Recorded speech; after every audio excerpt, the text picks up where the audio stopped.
Oftentimes, one of the checks that we perform on the carbs to evaluate their condition is whether or not the air screw, the air mix screw, seats properly on the seat inside the body of the carburetor. So your idle circuit starts at that small hole, so air will flow through there, flow through a passage that's cut into the body that flows out of that air screw seat, picks up fuel at your idle jet, and then if you can see it, there's a small hole right there.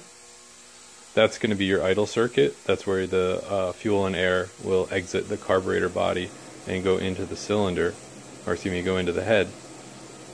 So the check that we do is I'll thread in a air screw until it seats, lightly seated. You don't want to go cranking away on it.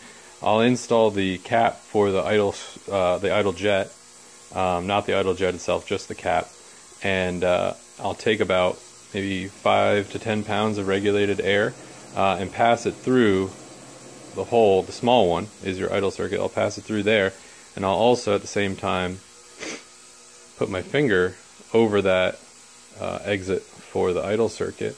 Now, when you're passing air through there, you don't want to feel any air coming out of that hole. If you do, your air screw has not fully seated because of either a damage to the seat or because of problems with the threads.